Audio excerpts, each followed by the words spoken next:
अस्सलाम वालेकुम। आज हमने स्टार्ट करनी है एक्सरसाइज 10.4 और 10.4 में जो फार्मूलाज इस्तेमाल हो रहे हैं वो ये आपके सामने लिखे हुए हैं। अब इन फार्मूलाज को याद करना काफ़ी मुश्किल काम है क्योंकि मिक्सअप हो जाते हैं ये। तो इनको याद करने का तरीका भी मैं आपको बता देता हूँ। ये फार्मूलाज जो हैं, आई थिंक पूरी ट्रिग्नोमेट्री में इन फार्मूलाज को याद करना ही सबसे ज़्यादा मुश्किल है। तो इनको याद करने की ट्रिक मैं आपको बता देता हूँ। देखें, ये 8 फार्मूलाज हैं। इन 8 फार्मूलाज को अपने याद करना है। याद करने का तरीका क्या है? देखें, पहले ये पहले वाले जो 4 फार्मूलाज लिखे हैं, पहले इनको याद करने का मैं आपको तरीका बताता हूँ। देखें, इनकी जो लेफ्ट हैंड साइड्स हैं ये आपके सामने मैंने लिख रखी हैं, क्योंकि हमने ये जो ट्रिग्नोमेट्रिक फंक्शंस की जो प्रोडक्ट है, इस प्रोडक्ट को कन्वर्ट करना है ट्रिग्नोमेट्रिक फंक्शंस के सम या डिफरेंस की फॉर्म में। ठीक है, तो देखिए जरा, पहले फर्स्ट 4 फार्मूलाज देखें। एक बात याद रखें, जब भी ट्रिग्नोमेट्रिक फंक्शंस प्रोडक्ट की फॉर्म में हो तो आपने देखना है प्रोडक्ट में अगर ट्रिग्नोमेट्रिक फंक्शन सेम है, प्रोडक्ट में अगर ट्रिग्नोमेट्रिक फंक्शंस सेम है तो सम डिफरेंस में जो ट्रिग्नोमेट्रिक फंक्शंस होंगे वो दोनों के दोनों कॉज की फॉर्म में होंगे, बोथ कॉज। ठीक। और अगर प्रोडक्ट की फॉर्म के जो ट्रिग्नोमेट्रिक फंक्शंस हैं अगर वो डिफरेंट हैं, प्रोडक्ट की फॉर्म के ट्रिग्नोमेट्रिक फंक्शंस अगर डिफरेंट हैं तो उस सूरत में डिफरेंट तो उस सूरत में जो सम डिफरेंस में जो ट्रिग्नोमेट्रिक फंक्शंस होंगे वो दोनों के दोनों साइन बन जाएंगे, बोथ साइन। ठीक है, बस इन 8 ट्रिग्नोमेट्रिक फंक्शंस को याद करने के लिए ये की पॉइंट है जो मैंने अभी आपके सामने लिखा, ये आपने याद रखना है।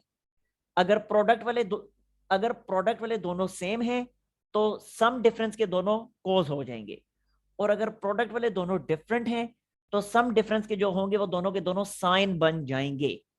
ठीक है, अब इसी रूल को यहां अप्लाई करके ये 4 ट्रिग्नोमेट्रिक फंक्शन मैं आपको लिख के दिखाता हूं। देखिए जरा देखें, ये दोनों ट्रिग्नोमेट्रिक फंक्शन सेम है, तो आपके सामने मैंने लिख रखा कि अगर दोनों सेम हो तो जो नए ट्रिग्नोमेट्रिक फंक्शन बनेंगे सम डिफरेंस में वो दोनों के दोनों होंगे कॉज, तो लिहाजा बोथ कॉज, इसलिए मैंने यहां पे लिखा कॉज। ठीक है, कॉज, और यहां पे लिखा कॉज, कॉज कॉज। ठीक, दरमियान में साइन क्या आएगा अभी वो मैं डिस्कस नहीं कर रहा। इसी तरह फिर देखें, अगेन अगर दोनों सेम हो तो वंस अगेन दोनों प्रोडक्ट वाले ट्रिग्नोमेट्रिक फंक्शन सेम है, तो जब ये सेम है तो सम डिफरेंस वाले दोनों फिर से कॉज होंगे, क्योंकि अगर सेम है तो दोनों कॉज। तो अगेन मैंने यहां पे लिखा कॉज कॉज, कॉज कॉज। दरमियान में साइन क्या आएगा मैं अभी डिस्कस नहीं कर रहा, एंगल इनमें क्या होंगे अभी डिस्कस नहीं कर रहा। ठीक है, अच्छा अब नेक्स्ट देखें, आगे मैंने क्या बताया था कि प्रोडक्ट वाले अगर प्रोडक्ट वाले ट्रिग्नोमेट्रिक फंक्शंस डिफरेंट हैं तो सम डिफरेंस के दोनों साइन बन जाएंगे। तो अब जरा देखें, अब यहां वाकई प्रोडक्ट वाले ट्रिग्नोमेट्रिक फंक्शंस डिफरेंट हैं तो अब होंगे दोनों साइन। तो ये लिखा साइन, ये लिखा साइन। ठीक है, दरमियान में साइन क्या आ रहा है, पॉजिटिव या नेगेटिव, डिस्कस नहीं कर रहा मैं भी। एंगल क्या आ रहे हैं, डिस्कस नहीं कर रहा अभी। आगे देखें, अगेन अगर प्रोडक्ट वाले दोनों डिफरेंट हैं तो सम डिफरेंस वाले दोनों साइन। तो अगेन देखें, प्रोडक्ट वाले वाकई में दोनों डिफरेंट हैं, तो यहां पे फिर आ जाएंगे दोनों के दोनों साइन, साइन साइन। ठीक हो गया जी। अब ब्रैकेट्स में एंगल्स कौन से होंगे, तो याद रखें, पहली वाली ब्रैकेट में हमेशा होगा sum of angle, angle alpha और बीटा थे ना, तो पहली ब्रैकेट में होगा सम ऑफ एंगल, अगली ब्रैकेट में होगा difference of angle. Sum of angle, difference of angle, sum of angle, difference of angle, sum of angle, difference of angle. ठीक है, अब इनके दरमियान में कौन सा साइन आएगा, पॉजिटिव या नेगेटिव, क्योंकि हम सम डिफरेंस में कन्वर्ट कर रहे हैं। देखें, अगर सेम वाले ट्रिग्नोमेट्रिक फंक्शन दोनों हुए कॉज के तो यहां दरमियान में आएगा प्लस का साइन, और अगर सेम वाले ट्रिग्नोमेट्रिक फंक्शन दोनों साइन हुए तो यहां नेगेटिव आ जाएगा बीच में। ठीक हो गया। इसी तरह डिफरेंट वाले ट्रिग्नोमेट्रिक फंक्शन में अगर हुआ पहले साइन तो यहां पे आएगा पॉजिटिव, और इसी तरह डिफरेंट वाले ट्रिग्नोमेट्रिक फंक्शन में अगर हुआ पहले कॉज तो दरमियान में माइनस आ जाएगा। अब इन चारों को कंपेयर कर लें फर्स्ट 4 फार्मूलाज के साथ, बाकी वही बन रहे हैं। ठीक हो गया जी। अब आते हैं नेक्स्ट 4 यानी ये चारों जो है नीचे वाले चार, अब इनकी तरफ, अब इन्हें याद करने का तरीका देख लें। अगेन यही की रूल है, ये आपने याद रखने कि सेम है तो दोनों कॉज, डिफरेंट है तो दोनों साइन। अब जरा देखें सम डिफरेंस में ये आगे दोनों साइन, तो जब ये दोनों साइन आ गए तो देखें क्या हमने कहा था यहाँ पे, सम डिफरेंस के अगर हुए दोनों साइन तो पहले वाले दोनों कौन से होंगे, पहले वाले होंगे दोनों डिफरेंट, यानी अब यहाँ पे एक कॉज आएगा एक साइन आएगा। लेकिन सवाल ये है कि पहले साइन आएगा या पहले कॉज आएगा। ठीक है, तो अब जब दोनों डिफरेंट आने हैं तो देखें ये दोनों डिफरेंट केसेस थे, ये अभी जो हम ऊपर सीख के आए ये दोनों डिफरेंट केसेस थे। अब सवाल ये है कि यहाँ पे जो आएगा वो कौन सा होगा, ये वाला होगा या ये वाला होगा।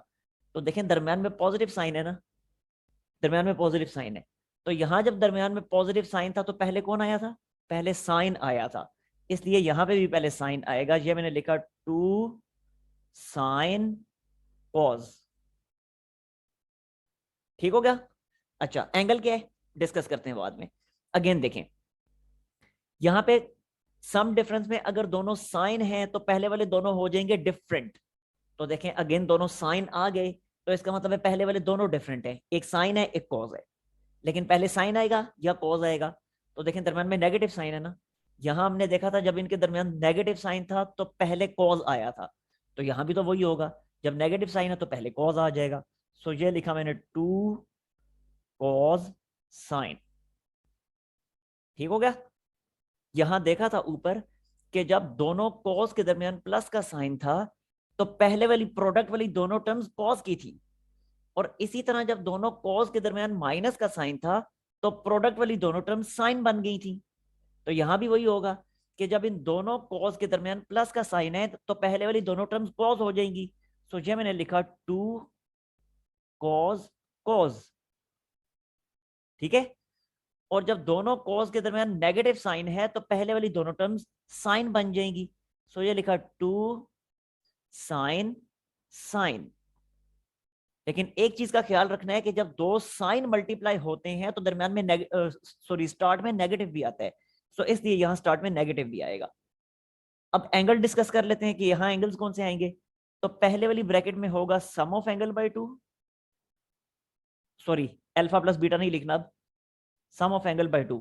तो अब यहां एंगल्स पी और क्यू थे, तो सम ऑफ एंगल बाय 2 यानी पी प्लस क्यू बाय 2, और दूसरी ब्रैकेट में होगा डिफरेंस ऑफ एंगल बाय 2। ठीक है, again sum of angles by 2 and difference of angles by 2, sum of angles by 2, difference of angles by 2, sum of angles by 2 and difference of angles by 2। ठीक है जी, लें जी अब compare कर लें उसके साथ, सेम वही फार्मूलाज हैं, तो ये इन फार्मूलाज को याद करने का तरीका था। अब हम चलते हैं एक्सरसाइज नंबर 10.4 की तरफ।